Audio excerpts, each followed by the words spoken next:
comeback. Don't call it a comeback. Don't call it a comeback. Don't call it a comeback. I've been here for years. I'm rocking my pants with something fear.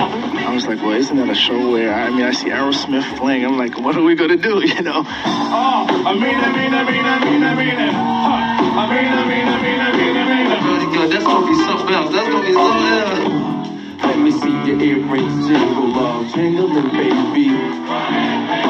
You're jingling, baby. The band is real good, and ready. So it wasn't difficult getting it together or anything. It's happening. It's real different. I never did it before with a band. Used to going out there doing turntables, but like everyone knows, De La Soul's won't try anything. It was a cafe. It was a cafe. It was a cafe on the west side, Midtown. Said they had the best cappuccino around, so I stepped in and I ordered a cup. During rehearsal, we go in and tell them where we want it to drop, where we want it to come in, to jazz it up a little bit different from the regular track.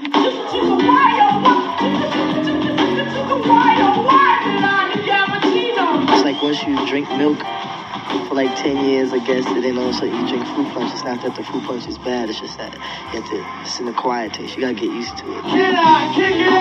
Yes, you can. Can I kick it back? Yes, you can. Can I to my right? I guess for people who watch it, there's gonna be something different. Dealing with a band is something that we really want to get into anyway. Even on our new album, we had a lot of we added instruments along with sampling anyway, so the band thing is cool. Hey, how you doing? Sorry you can't get through. Why don't you leave your name and your number, and I'll get back to you. What up now? I just want to be a part of history and in the long run become a legend. That's it. So this can help me achieve my goal, and at the same time participate with a close crowd and just the band is everybody's tight. I like it. It's a nice family.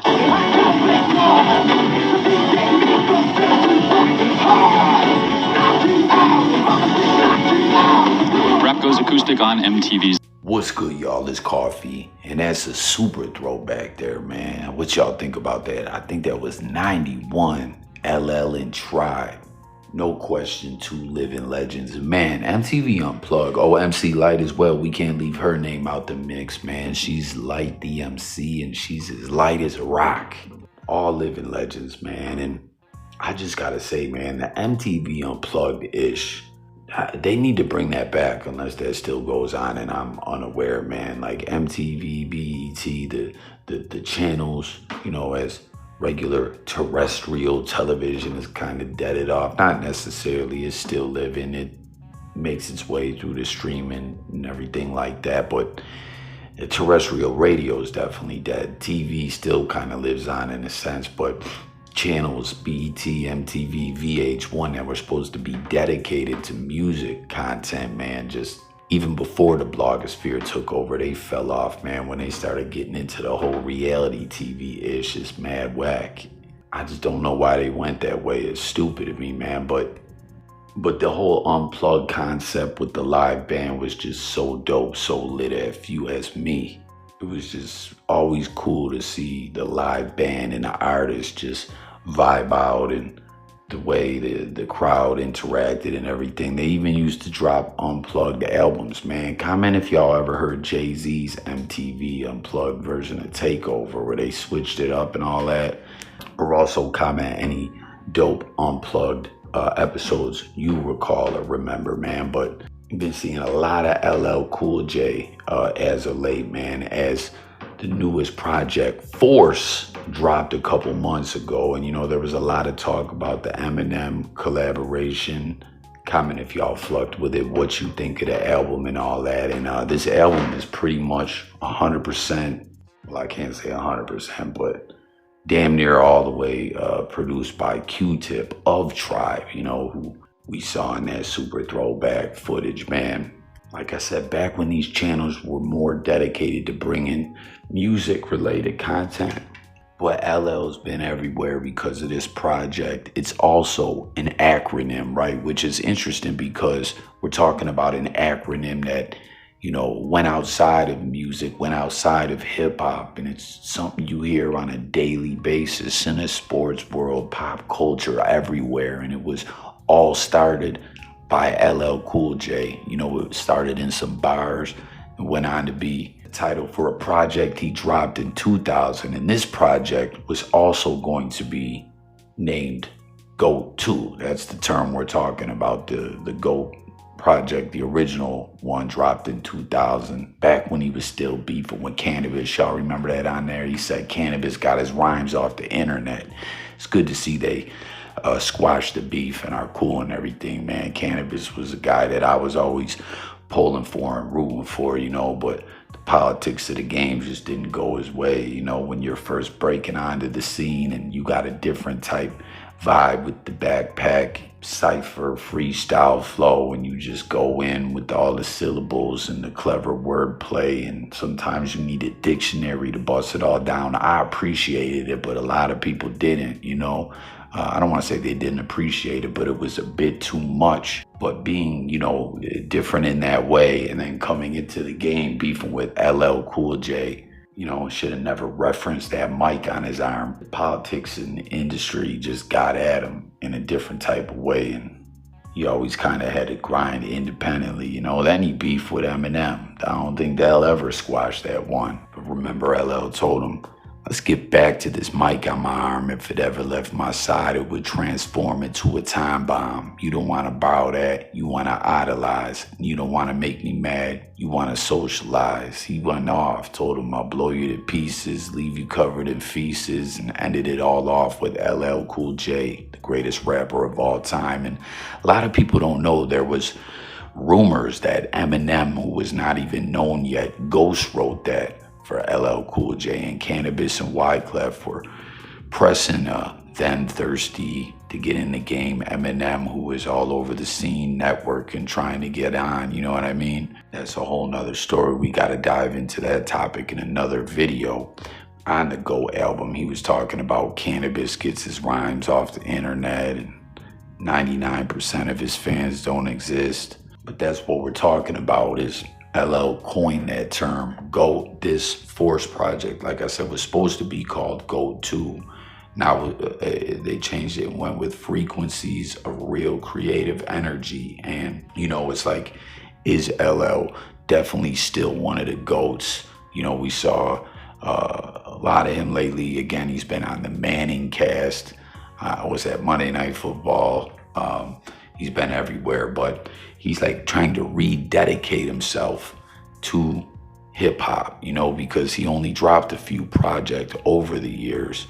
And I didn't know he left Def Jam as well in 2008 when he dropped that one project. And it's interesting, man, that he cited creative differences with the label. I don't know if that's when Jay-Z was the president of Def Jam 2008. I think it may have very well have been. And it's wild if that's when LL left, you know, because it's when Redman left. It felt like Jay pushed a lot of people out of the door in a sense. I don't know, y'all. Let me know what you guys think about that. But now, you know, he's back with Def Jam for this project. And basically what we're talking about is how he dropped so little music in that time, you know, like he basically was saying with the acting and everything that was going on, like part-time in it, you know, in 2023 that NCIS LA ended, and like he's trying to be full-time and still prove that he's the GOAT. Check it out. He said, you can't be an artist in your spare time.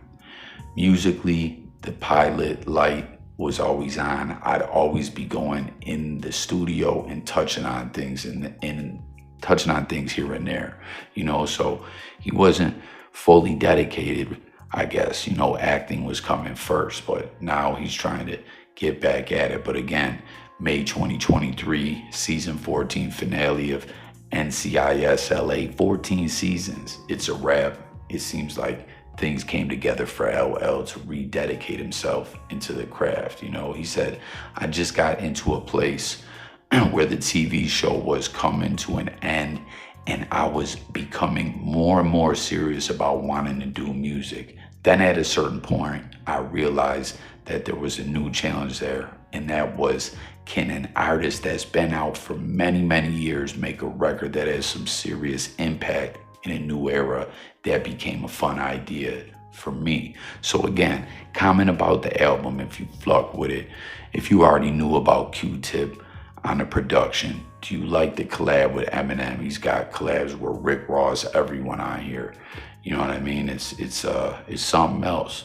He said, I wanted the album to be great, and so I called up CEO of Universal Music Group, Lucian Grange, and said, yo, man, I want to do a record. And he was like, well, come on, let's figure it out. So we did a deal with Def Jam. So all the pieces coming back together, going where he started out originally. We just saw one of the Beastie Boys do an interview with Funk Flex where he was talking about how he discovered LL way back, you know, with Russell Simmons and Rick Rubin had him on demo duty. Listen to all the demos that come in, find us some talent. And, you know, was that Ad Rock? I think Adam Yauch, was that the one? RIP MCA, but one of the Beasties heard the demo and, you know, linked up with LL, and the rest is history. But check it out. He said that energy around the label felt different to me. This is in '08 when he left. Or no, this is with him coming back. I felt like time and care would be taken to make sure that the record was treated properly. And I think I was right. Just the fact that we're on the phone, something as simple as this, these are things that need to happen. It just felt right to me. So like I was saying, a lot of people leaving under the Jay-Z regime at Def Jam. Word was that Jay was trying to bring in new blood, you know, felt like Redman was, I guess, too old, you know what I mean? Like Jay at that time had retired and came back with Kingdom Come, but I don't know, you know, I guess he looked at LL like a dinosaur too, maybe. That's the way it seems to me. And I've heard directly from someone affiliated with Redman that Jay-Z, the word that he got, not directly from Jay, was that, you know, Def Jam was trying to go more into the new era, you know what I mean? Which I think that's whack. I think you gotta, you know, stay tapped in with the legends always. But as far as Eminem, he said, me and Em were in the studio together. This is that Murdergram joint. He said that he did the vocals at Dre's studio in Cali. I would write my rhyme, then I leave. Then he would write his rhyme. I would record my vocal. Then he would write and record his and leave. We went back and forth and then sat in the studio together and did that last piece together. So check it. They go on to reference how, you know, there's been situations like Obi Trice went viral on Vlad where he was talking about how he rewrote verses when he heard how like hard Eminem's ish. You know, after Nas said Eminem murdered you on your own ish, no one wanted to get murdered by the white boy like that, you know? And they talk here about how Kanye West, I'm Forever, everyone knows that track, Kanye, M, Weezy, and Drake, that Kanye rewrote his joint after he heard Eminem's verse, right? But LL's saying, nah, I didn't have to rewrite nothing, almost laughing. And, you know, he made it clear, like, I was comfortable with what I wrote, even after hearing Eminem's verses. Now, check it out. This is where we get into the GOAT talk, right? And it really is intriguing how it transcended hip hop. It's used every day. Like, LL really coined that term with that album. Like we said, he used it in some bars, but he put out the GOAT album. And I don't know why he decided to go with Force on this album instead of GOAT 2. You would think with that being a term that he created, him rededicating himself to hip hop in the way in which he is, you know, in the process of doing, I feel like GOAT 2 would have been a better move. But he says artists that are not really used to rapping with great rappers, they get into a lot of hangups about rhyming with guys that can rhyme. So this is, you know, about the whole Eminem thing, how he didn't have to rewrite the way a lot of other cats do. But if you notice, I have Nas on the album. I have M on the album. I'm getting the best guys. So for me, that's just par for the course. I'm rhyming with a guy who can really rap good. Okay, great. That was the whole point of when I got into hip hop. The whole point was when you put a group together, find the guys that can rap best. And, you know, there's like the GOATs of hip hop, M and LL, Nas, some of these dudes definitely are in the mix. Comment your thoughts about that. Who's in your GOAT list? We know these hip hop lists always create so much controversy, but it's so interesting, like I said, to really trace the whole GOAT term all the way back to LL. And he says, greatest of all, he says, there's no question I came up with that. A lot of people don't know that. That's something that came from a legendary rapper, and it's used every day by people from all walks of life. And, what's so intriguing as well, he got it from, Muhammad Ali's famous "I am the greatest" quote. And of course, street basketball legend Earl the GOAT Manigault, man. Yo, sad story there. Comment if we should do a video about Earl. Very sad, tragic story. Got caught up getting high, man. You know what I mean? Like, it was portrayed in a movie. It was some sad ish, man. What was it? He on that heroin, if I'm not mistaken. Yeah, he put those two legends together, Earl the GOAT and Muhammad Ali's, greatest of all time. And there you have it. It's a GOAT. He said it's pretty wild that it turned out how it did. I had no idea it was going to become a worldwide phrase and statement. To be able to touch the world through my art like that is pretty dope. What it says to me is that I can do more creatively. It says to me, if I'm capable of creating terminology for the entire globe, I can do some big things. And again, we know LL has on the big screen, on the small screen, on TV, in hip hop. Comment some of your favorite movies that LL was in. I gotta say, man, Any Given Sunday, lit movie. He was in the Halloween movies. He's been in scary movies. They're talking about Deep Blue Sea here. I don't know about, like, that movie does not stand up when you go back and watch it. And if you remember the deepest, bluest, my head is like a shark's fin. I think LL might wish he could take that one back. He definitely one of the big names up there, as well as when it comes to rappers acting, right? We know Ice Cube, RZA, Method Man. Like, where do you rate LL of rappers that really, are certified actors as well? He went on to also say, I just love the music. I don't limit myself. I enjoy doing these films and television shows, but I just love music more. And it's so wild to think about how, with him saying that, music got put on the back burner for a long time. Like we were talking about, you look at his discography, the dates, there was big gaps, you know what I'm saying, in between when he would put projects out, because he was caught up in acting. And life can be like that sometimes, man. That's why you always got to think about every move you're making. I know we're talking about LL, a dude that is well off, has made a lot of money and everything like that, and he still has regrets in what he did. In a sense, it sounds like that, like here he is all these years later trying to rededicate himself to the craft of music, of hip-hop, man. And he was thinking of retiring a couple times, but here he is now rededicating himself, right? He says, I definitely would like to record more. As long as I'm inspired, I will always want to record and release music, man. So there you have it. Just thought that would be something to chop it up with y'all on. LL Cool J, that throwback Tribe MC Light, the good old days when MTV, BET, VH1 were dedicated to music, rather than reality TV and, ish like that.